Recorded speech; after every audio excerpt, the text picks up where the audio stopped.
Magandang hapon sa inyong lahat.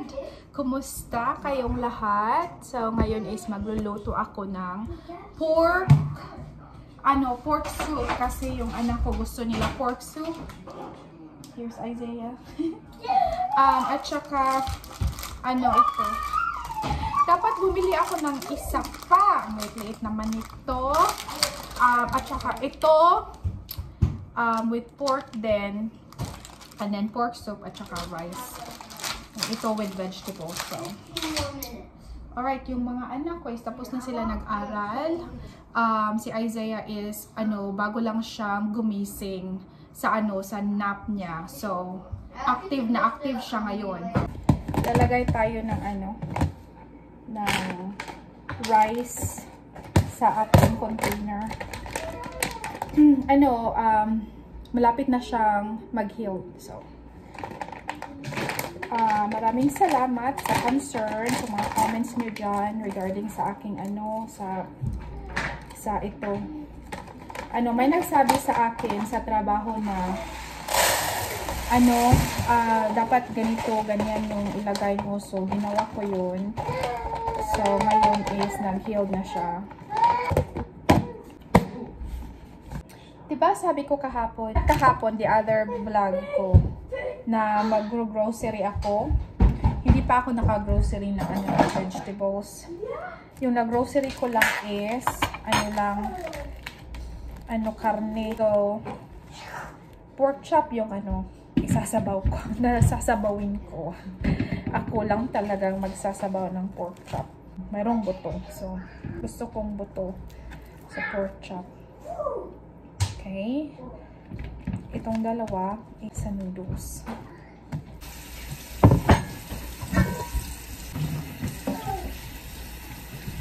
So,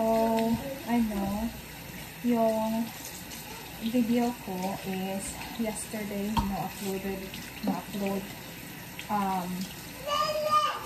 nung video na na-upload ko sa Kate May, diba sinabi ko na pumunta kami sa simbahan sa Landmark Church.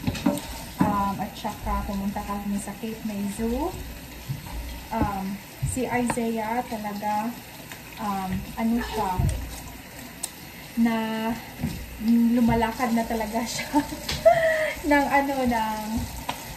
just lakad lang. Kasi, ang tagal niyang nakalakad, 15 months pa bago siya nakalakad.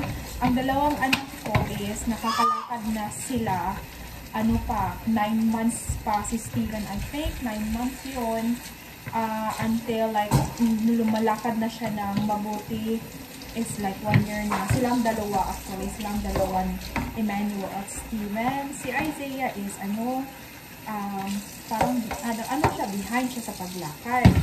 Pero, talagang lumalakad siya, nag-i-enjoy talaga siya.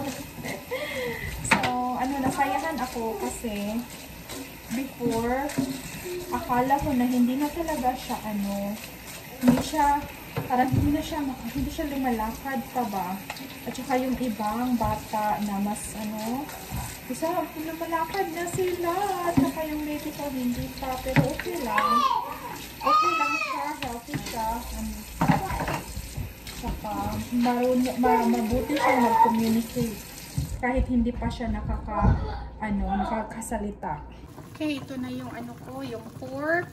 Ilalagay na natin yung yung spices niya. Okay.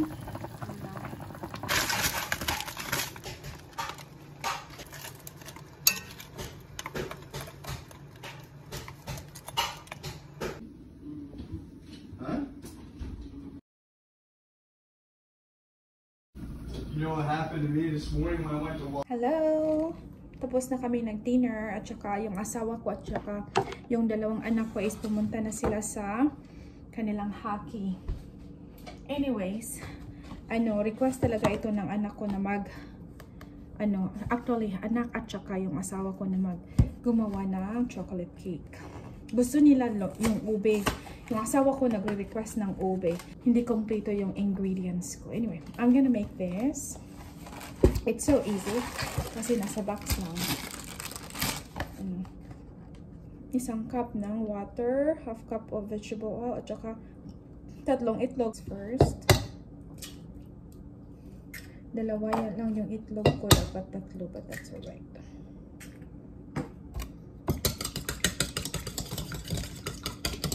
I think yung asawa ko at saka yung 2 anak ko, andito na sila soon. Pero yung anak ko, sabi ni Mami, gagawa lang ng chocolate cake at hindi pa gumawa. So, gagawin na natin para hindi na sila maglikramo.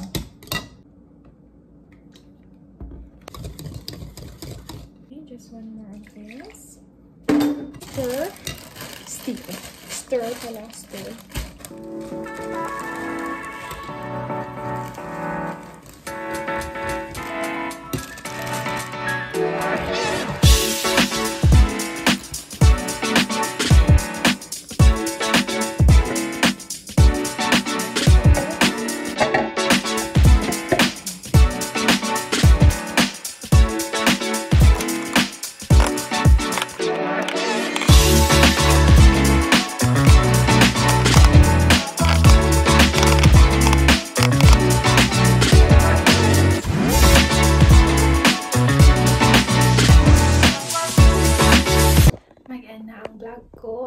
Thank you so much for watching. I hope to see you again tomorrow. God bless.